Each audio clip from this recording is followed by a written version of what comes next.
오늘도 무사히 살아남았습니다. 여러분, 이 한마디가 무슨 뜻인지 아시나요? 전쟁터에서 돌아온 군인의 말이 아닙니다. 바로 아내와 사춘기 딸 사이에서 하루를 보낸 아빠의 말입니다.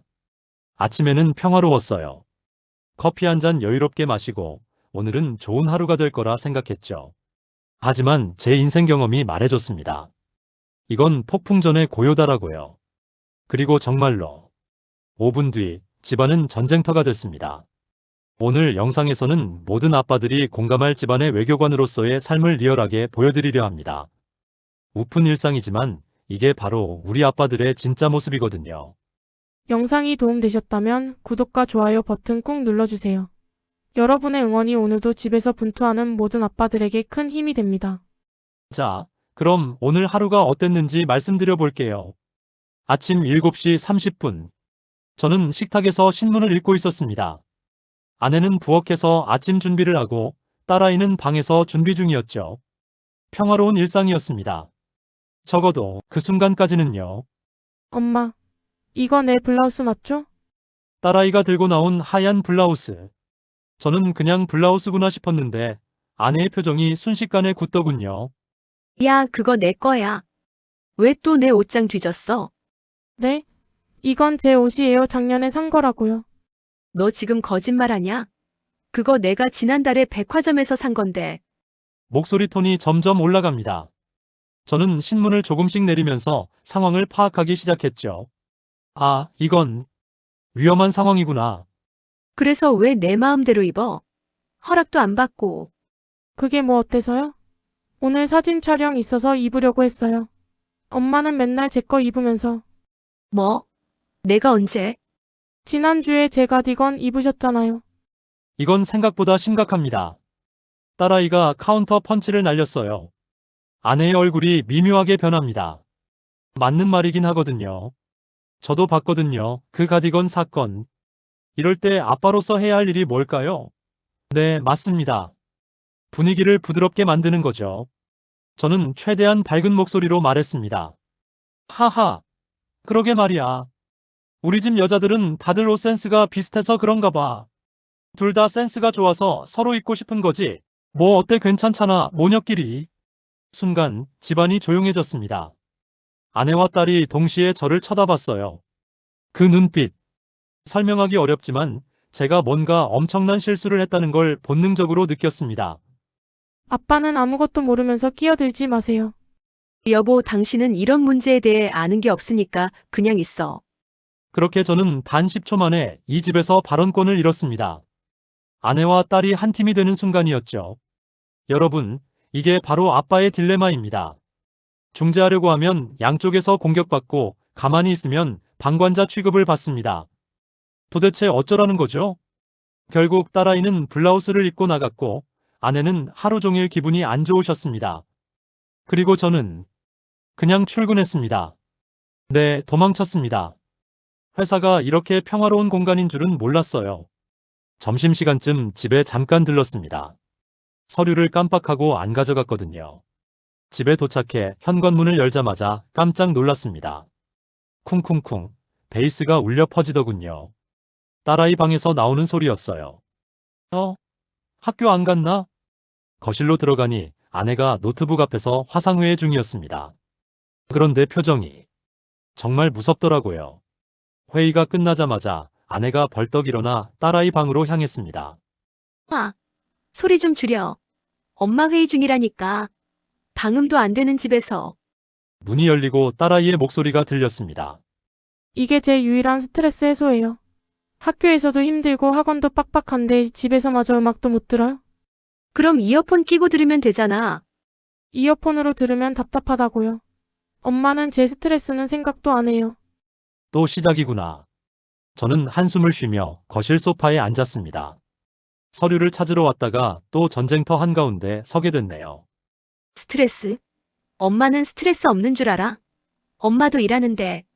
엄마는 적어도 집에서 일하잖아요. 전 학교 갔다가 학원 가고 주말에도 공부해야 한다고요. 목소리가 점점 커집니다. 이번엔 누구 편을 들어야 하나? 아니, 편을 들면 안 되지. 중립을 지켜야 해. 그런데 그 순간 깨달았습니다.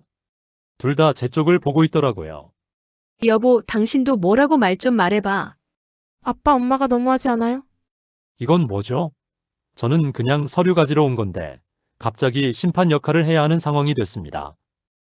그게 둘 다 이해는 되는데? 됐어요. 당신은 맨날 그래. 네, 또 실패했습니다. 저는 아무 말도 제대로 못하고 서류만 챙겨서 다시 회사로 도망쳤습니다. 회사 책상에 앉아서 생각했어요. 내가 뭐 잘못했지? 하지만 답은 나오지 않았습니다. 그냥 제가 존재하는 것 자체가 문제인 건가 싶더라고요. 여러분, 이게 아빠의 일상입니다.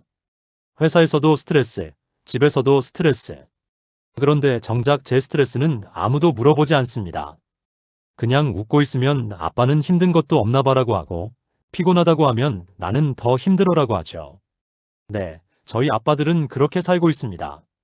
퇴근 후 집으로 돌아왔습니다. 현관문을 열 때부터 이상한 기운이 느껴졌어요. 너무 조용했거든요. 아침에 폭풍 같은 소리도 점심에 고함도 없었습니다. 이건 더 위험한 신호였습니다. 거실로 들어가니 딸아이는 방에 들어가 있고 아내는 거실에서 TV를 보고 있었어요. 하지만 TV를 보는 게 아니라 그냥 켜놓기만 한 상태더라고요. 화면을 보는 게 아니라 허공을 보고 계셨습니다. 여보, 나왔어. 여, 이건 좋지 않습니다. 저는 조심스럽게 방으로 가서 옷을 갈아입었습니다. 그리고 딸아이 방 앞을 지나가는데 이상하게 조용해요. 평소 같으면 음악 소리라도 들릴 텐데. 저녁 식사 시간. 아내가 차려준 밥상에 셋이 앉았습니다. 하지만 아무도 말이 없어요. 젓가락 소리만 따각따각 들릴 뿐입니다. 오늘 반찬 맛있네. 제가 먼저 말을 꺼냈습니다. 맛있으면 많이 먹어. 아내의 대답이 돌아왔지만 여전히 딸아이는 말이 없습니다. 고개를 숙이고 밥만 먹고 있어요. 아내가 갑자기 말을 꺼냈습니다. 너 오늘 학원 왜 안 갔어? 아, 시작이구나. 딸아이가 젓가락을 놓았습니다. 컨디션이 안 좋아서 쉬었어요. 컨디션이 안 좋아서 쉬었으면서 하루 종일 방에서 폰만 했잖아. 엄마가 몰랐을 줄 알았어? 폰하면 안 돼요? 안 된다는 게 아니라 학원 빠지고 폰만 하는 게 문제라는 거야. 컨디션이 안 좋으면 쉬어야지. 폰은 왜 해? 딸아이가 눈을 들어 아내를 쳐다봤습니다. 제가 힘들다는 건 생각 안 하시죠? 매일 학교 가고 학원 가고 집에 오면 숙제하고. 토요일도 학원, 일요일도 학원. 그러다 컨디션 안 좋아서 하루 쉬었다는데 그것도 뭐라고 하시면 그래서 공부 안 하겠다는 거야? 그런 게 아니라 그럼 뭔데? 분위기가 급격히 나빠집니다. 저는 밥을 먹다 말고 두 사람을 번갈아 봤어요. 이럴 때 제가 뭐라고 해야 할까요? 하지만 입이 안 떨어지더라고요. 아침에도 실패하고 점심에도 실패했는데 저녁에 또 실패하면 정말 이 집에서 제 존재감이 사라질 것 같았습니다. 그런데 그때 갑자기 둘 다 저를 동시에 쳐다봤습니다. 여보, 당신도 뭐 좀 말해봐요. 아빠는 뭐라고 생각해요? 이럴 때 가장 무서운 게 뭔지 아세요? 둘 다 저한테 같은 질문을 하는데 원하는 답은 정반대라는 겁니다. 아내는 그래, 넌 학원에 가야 해라고 말하길 원하고 딸은 그래, 넌 쉴 권리가 있어라고 말하길 원하죠. 저는 그냥 리모컨만 들고 있었습니다. 네, 전 식사를 끝내고 리모컨을 들어 TV를 켜려던 참이었거든요. 당신 지금 이 상황에서 TV 보려고 해? 아빠 진짜 관심 없는 거예요? 와, 리모컨 하나 잡았다고 이렇게 될 줄은 몰랐습니다. 아니, 그게 아니라 됐어요. 방 들어갈게요. 딸아이가 자리에서 일어나 방으로 들어갑니다. 문을 쾅 닫는 소리가 들렸어요. 아내도 한숨을 푹 쉬고는 소파로 가더니 눕습니다. 저를 쳐다보지도 않아요. 저는 그렇게 식탁에 혼자 남았습니다. 설거지는 제가 했습니다. 네, 당연히 제가 해야죠. 이 상황에서 설거지라도 안 하면 정말 큰일 날 것 같았거든요. 그릇을 닦으면서 생각했습니다. 도대체 나는 뭘 잘못한 거지? 하지만 답은 없었어요. 그냥 존재 자체가 문제인 것 같았습니다. 여러분, 이게 바로 아빠의 역할입니다. 아무것도 안 해도 욕먹고 뭘 해도 욕먹습니다. 중립을 지키려고 해도 비겁하다고 하고 한쪽 편을 들면 불공평하다고 하죠. 그래서 저희 아빠들은 그냥 설거지를 합니다. 그게 가장 안전한 선택이거든요.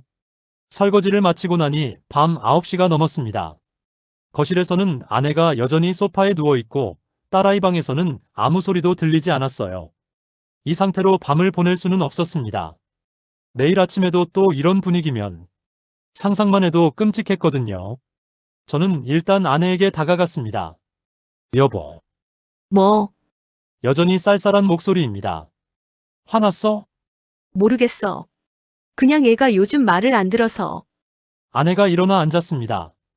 표정을 보니 화가 났다기보다는 지쳐 보였어요. 사춘기라서 그런가 봐. 엄마 말은 다 잔소리로 들리고 맨날 방에만 있고. 예전에는 그래도 얘기 좀 했는데 요즘엔 아내의 목소리가 조금 떨렸습니다. 당신은 좋겠다. 회사만 갔다 오면 되니까. 나는 하루 종일 집에서 일하면서 애 걱정해, 집안일에. 아이는 말 안 들으니까 짜증만 나고. 아, 그제야 알았습니다. 아내도 힘들었던 거예요. 저는 조심스럽게 아내 옆에 앉았습니다. 미안해. 내가 너무 무관심했나 봐. 무관심한 건 아닌데. 그냥 당신은 중간에서 어정쩡하게만 있으니까 답답해. 뭐라고 말을 해야 할지 모르겠어서. 누구 편을 들어달란 게 아니라 그냥 조금만 더 관심 가져줬으면 좋겠어. 애가 요즘 학교에서 힘든 일이 있는 건지 친구 관계가 안 좋은 건지 나도 모르겠거든. 아내의 말을 듣고 나니 이해가 됐습니다. 아내는 딸아이가 걱정되는데 딸은 대화를 안 하려고 하니까 답답했던 거죠. 내가 한번 얘기해 볼게. 그래도 아빠 말은 좀 들을지도 모르니까. 제발 좀 그래줘 부탁이야. 아내와의 대화를 마치고 이번엔 딸아이 방으로 갔습니다. 문을 노크했어요. 딸 아빠야. 들어가도 돼? 네, 들어오세요. 방 안으로 들어가니 딸아이는 침대에 엎드려 폰을 보고 있었습니다. 제가 들어가자 폰을 내려놓더군요. 엄마한테 혼났지? 네, 아빠도 보셔서 아시잖아요? 힘들어? 딸아이가 고개를 끄덕였습니다.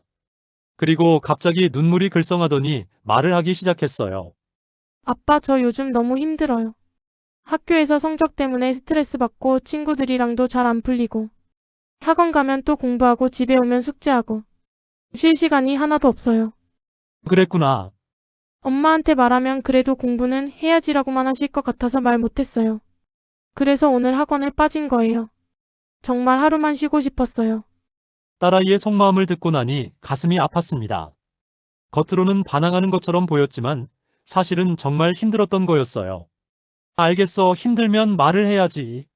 엄마도 널 걱정해서 그런 거야. 엄마 입장에서는 네가 뭔가 숨기는 것 같으니까 더 답답하셨을 거야. 그럼 엄마한테 뭐라고 말해야 돼요? 솔직하게 말하면 돼. 힘들다고 쉬고 싶다고 그럼 엄마도 이해하실 거야. 딸아이가 고개를 끄덕였습니다. 그리고 딸아, 엄마한테 조금 미안하다고 할 생각 없어? 아까 목소리 좀 높였잖아. 제가 너무 심했죠? 조금. 딸아이가 웃었습니다. 그 웃음을 보니 조금 안심이 됐어요. 문자로라도 사랑해요 한 줄 보내봐. 엄마가 좋아하실 거야. 네, 보낼게요. 방을 나오는데 뒤에서 딸아이가 말했습니다. 아빠 고마워요. 그 말 한마디에 오늘 하루의 모든 피로가 사라지는 것 같았습니다. 거실로 나오니 아내가 소파에 앉아 폰을 보고 있었어요. 그런데 갑자기 아내가 웃더군요. 얘가 문자 보냈네. 엄마 사랑해요. 오늘 제가 잘못했어요. 미안해요. 아내의 얼굴에 드디어 미소가 번졌습니다. 당신이 뭐라고 했어? 그냥 솔직하게 말하라고 했지. 고마워 역시 당신이 나서니까 효과가 있네. 저는 아내 옆에 앉았습니다. 그리고 생각했죠. 오늘의 전쟁은 이렇게 끝났구나. 하지만 내일 아침이면 또 어떤 전쟁이 시작될지 모릅니다. 블라우스일 수도 있고 음악 볼륨일 수도 있고 학원 문제일 수도 있죠. 그래도 괜찮습니다. 왜냐하면 저는 이 집의 외교관이니까요. 여러분, 오늘 제 하루 이야기를 들으셨습니다.